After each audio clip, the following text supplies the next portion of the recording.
Θέλω να δείτε δύο βιντεάκια. Το ένα αφορά τη Pfizer και τα δύο αφορούν τη Pfizer, η οποία είναι συνεταίρος της BioNTech, γερμανική. Οι πλουσιότεροι Γερμανοί χορηγοί της κυρίας Μέρκελ έφτιαξαν την BioNTech που κόλλησε με την Pfizer. Βασικός μέτοχος, να μην τα ξεχνάτε, Bill Gates. Ποια άλλη εταιρεία είναι, βγάζει άλλο ένα εμβόλιο παράλληλο, κοντά, Moderna, όλοι του Gates. Μητσοτάκης, Τσιόδρας, Gates, Moderna, Μέρκελ, BioNTech. Πάμε πιο κάτω. Θέλετε και πιο κάτω. Τσιόδρας, GlaxoSmithKline, εμβόλια ή τα 1-1, 24 εκατομμύρια euro από την τσέπη του φτωχού λαού, τα περισσότερα στη χωματερή. 300.000 έκαναν μόνο. Εμβόλιο ή τα 1-1. Και μάλιστα έγινε και θέμα δικαστικό. Με μια διαφορά, ότι οι εισαγγελείς και ανακριτές που κάναν την έρευνα για τα ΙΤΑ 1-1 και καλούσαν Αβραμόπουλο, Τσιόδρα, Κοντοζαμάνη, δεν ήξεραν ότι λίγο αργότερα στη διάβγεια θα φαίνονταν τα χρήματα, οι επιχορηγήσεις που έπαιρνε ο Τσιόδρας από την GlaxoSmithKline. Την εποχή που γινόταν η έρευνα για το πώς εισηγήθηκε ο σύμβουλος του Κελπνό την αγορά των ΙΤΑ 1-1, δεν ήξεραν οι ανακριτές, οι σεβαστοί, ότι λίγο αργότερα θα σκάγαν στη διάβγεια λεφτά που έπαιρνε ο Τσιόδρας από την GlaxoSmithKline. Και ο Σύψας από πού? Από τη Ζιλεάντ, Remdesivir. Έτσι έβγαινε και έλεγε κάθε μέρα 4 φορές τα παράθυρα Remdesivir και Remdesivir. Μπες στη διάβγεια να δεις τα λεφτά της Ζιλεάντ. Δεν είναι του Τράγκα, της διάβγειας είναι. Κυρίες και κύριοι, πάμε να δούμε τώρα πώς 1.300 παιδιά σε ολόκληρη την Ευρώπη απέκτησαν νευρολογικά προβλήματα, ναρκοληψίας και καταπληξίας σε φόρους ζωής εξαιτίας εμβολίου της Pfizer. Και επίσης να δούμε κάποια από τα σκάνδαλα της φαρμακοβιομηχανίας, τα οποία επεξεργάστηκαν, όχι ο Τραγκας, ξένοι συνάδελφοι στη Μεγάλη Βρετανία και σε άλλες χώρες της Ευρώπης. Κύριε Κουτσούκο, να τα δούμε, να πάρουμε κι άλλη μια γνώση της όλης κατάστασης.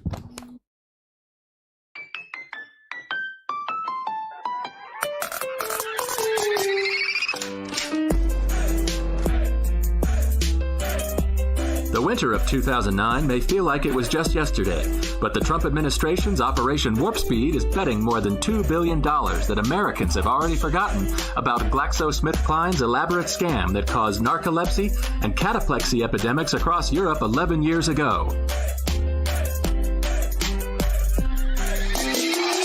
As the trustworthy stewards of global public health, in the years leading up to 2009, the World Health Organization worked to ensure that dozens of European and African nations executed agreements to protect their citizens in the event of an unforeseen global pandemic. These sleeping contracts stipulated that pharmaceutical companies would be called upon to produce flu vaccines and be paid billions of dollars for doing so. But there was no reason to fear any financial impropriety because the contracts could only be activated in the event that the WHO declared a Phase 6 influenza pandemic. Unfortunately, the government officials who signed the contracts never suspected that GSK makes multi-million-dollar donations to the WHO in return for control over decisions that result in GSK windfalls.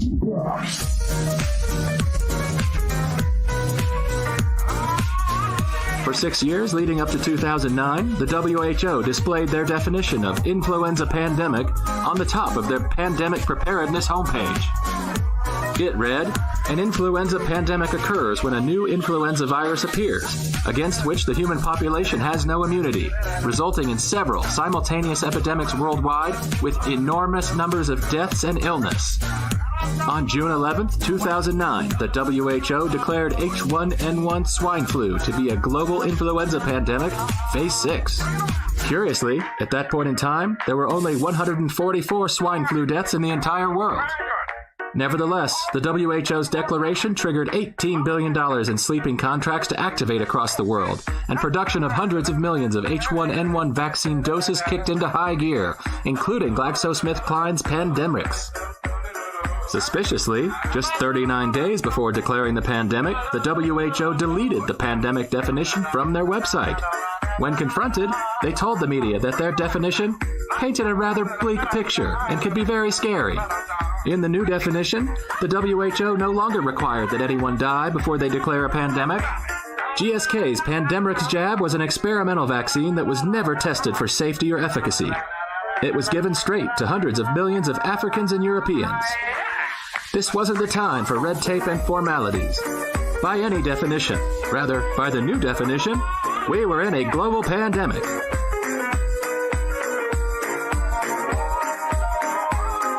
The WHO did not declare the 2009 pandemic on its own. Before making the declaration, the WHO Director General, Dr. Margaret Chan, sought guidance from an emergency committee drawn from a panel of 160 scientists on the WHO's International Health Regulations Review Committee. The WHO describes these advisors as the world's leading experts in their respective fields, but their identities are still shrouded in secrecy, which the WHO claimed was necessary to protect them from outside influences. But a shocking 2010 British Medical Journal investigation revealed that numerous emergency committee members who voted for the pandemic declaration had financial ties to flu vaccine and Tamiflu manufacturers, including GlaxoSmithKline. Wolfgang Vodard is a former delegate to the European Council. In a documentary about the pandemic, he said, "The WHO officials have no idea about such things. They have to depend on scientists, and the scientists are allocated to them by the countries and by the organizations that finance the WHO. And many of them gave advice and made decisions that benefited the pharmaceutical industry."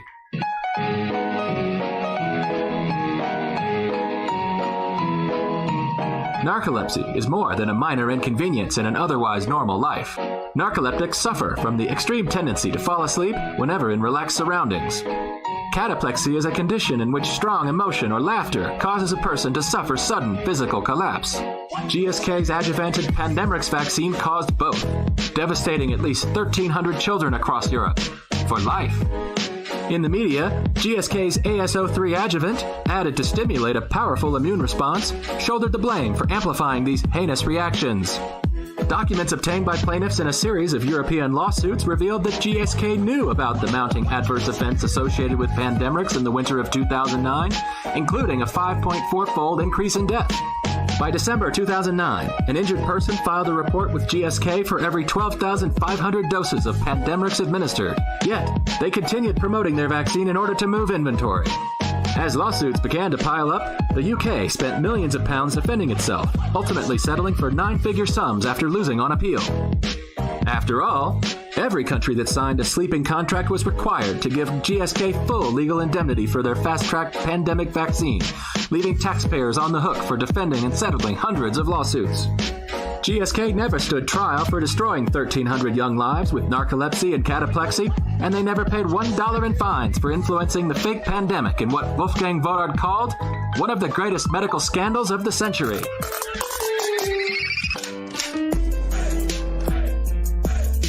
Governments do like epidemics and just seem to like war, really. It's a chance to impose their will on us and get us all scared so that we huddle together and do what we're told. Relying on the same attenuated definition of pandemic, on March 11th, 2020, the World Health Organization declared COVID-19 to be a global pandemic when its partner, the COVID-19 Therapeutics Accelerator, received $125 million commitments from the Gates Foundation and MasterCard just one day prior. On July 31st, 2020, GSK and Sanofi scored $2.1 billion U.S. taxpayer dollars to partner on an experimental COVID-19 vaccine. Sanofi will provide the vaccine and GSK will provide, you guessed it, hundreds of millions of doses of their AS03 adjuvant from the 2009 narcolepsy epidemic. Will they get away with it this time?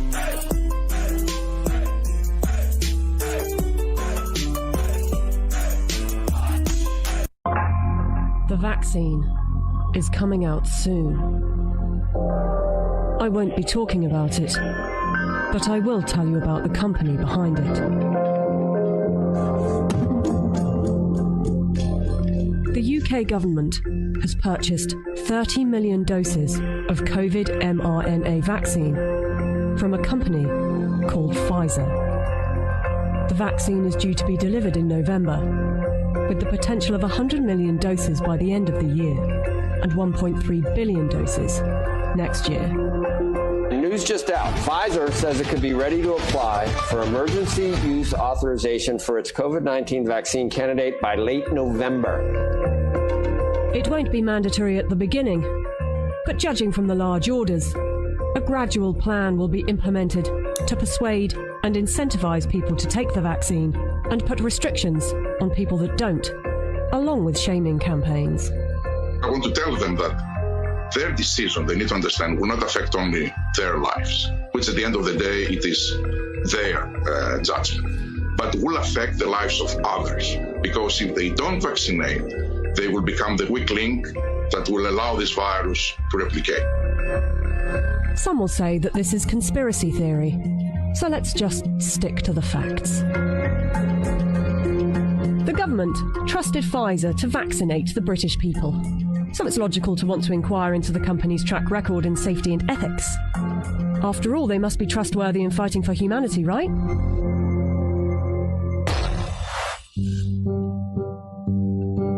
Pfizer made itself one of the largest pharmaceutical companies in the world by purchasing its competitors and through aggressive marketing tactics. What I'm about to tell you is only 20% of their rap sheet, otherwise this video would be hours long, but you can go to our website where you can see the full list.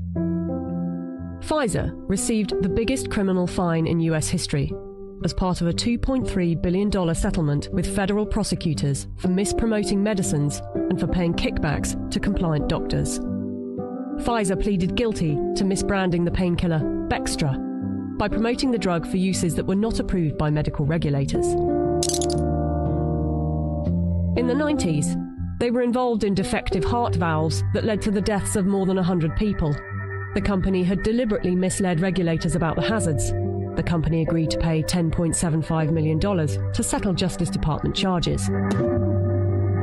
Pfizer also had a class action suit with a $60 million settlement over Resolin, diabetes medication, that resulted in patients dying from acute liver failure, said to be caused by the drug. In the UK, they have been fined nearly £90 million by the UK's competition watchdog for unfair pricing to the NHS after hiking up the cost of an anti-epilepsy drug by 2,500%, charging the taxpayer an extra £48 million than the actual price, which is $2 million per year. Buying competitors and mis-selling drugs weren't the only factors in making them the giant of a company they are. Their special relations with doctors and medical professionals has also helped. In 2004, Pfizer's subsidiary agreed to pay $430 million to resolve criminal charges that it paid physicians to prescribe its epilepsy drug, Neurontin, to patients with ailments for which the medication was not approved. In 2010, a federal jury found that Pfizer committed racketeering fraud in its marketing of the drug. Pfizer disclosed that during a 6-month period the previous year, it had paid $20 million to some 4,500 doctors and other medical professionals for speaking on the company's behalf. In 2012, the US Securities and Exchange Commission announced that it had reached a $45 million settlement with Pfizer to resolve charges that its subsidiaries had bribed overseas doctors and other healthcare professionals to increase foreign sales. But some of you might say they are a business and they don't get to make billions a year by not being competitive. They're still trying to help humanity. Pfizer was sued in a US federal court by Nigerian families who accused the company of testing a dangerous new antibiotic called Trovan on children without parents' consent and using their children as human guinea pigs. A panel of medical experts concluded that Pfizer had violated international law, and the company agreed to pay $75 million to settle the lawsuits in Nigerian courts. The US case was settled for an undisclosed amount. Amid widespread criticism of high pricing for poor countries, and in particular AIDS. Κυρίες και κύριοι, στην κεντρική φάρμα εκπαίδευσης της CIA, Το πρώτο μάθημα που διδάσκεται είναι τίποτα δεν είναι όπως φαίνεται. Επίσης πρέπει να σας πω ότι αν συναρμολογήσετε αυτά που έχουμε ακούσει τον τελευταίο καιρό, θα δείτε ότι αν αναρωτηθείτε ποιοι ωφελούνται από όλη την κατάσταση, θα πρέπει να πάτε αμέσως, εκτός από το modus operandi, θα πάτε να δείτε ποιοι κέρδισαν χρήματα. Θα ακολουθήσετε την οσμή follow the money του χρήματος. Εκεί θα βρείτε ότι ο πρώτος που οικονόμησε είναι ο κύριος Μπέζος της Amazon. Πάνω από 15 δις. Τηλεαγορές. Δεύτερο, θα πάτε στη Silicon Valley. Facebook, Zuckerberg, 11 δις. Η μετοχή του πήγε αμέσως επάνω λόγω της κλεισούρας της δικής μας, της φυλάκισης. 8,5 δις Bill Gates. Άμα δείτε δηλαδή την άνοδο μετοχών και τι κέρδισαν τους μήνες του lockdown, όταν εσύ ήσουν κλεισμένος στο σπίτι και τώρα έχασες τη δουλειά σου και ρευστοποιείται η περιουσία σου και είσαι μελαγχολικός, άρρωστος και δεν ξέρεις τι να κάνεις, αυτοί κέρδισαν λεφτά. YouTube, Twitter. Ποιοι άλλοι? Big Pharma. Big Pharma. 4 φορές επάνω η μετοχή της BioNTech που επιχορηγεί την Άγγελα τη δικιά μας. Το δικό μας άνθρωπο. Ο πλουσιότερος Γερμανός είναι ο κεντρικός μέτοχος.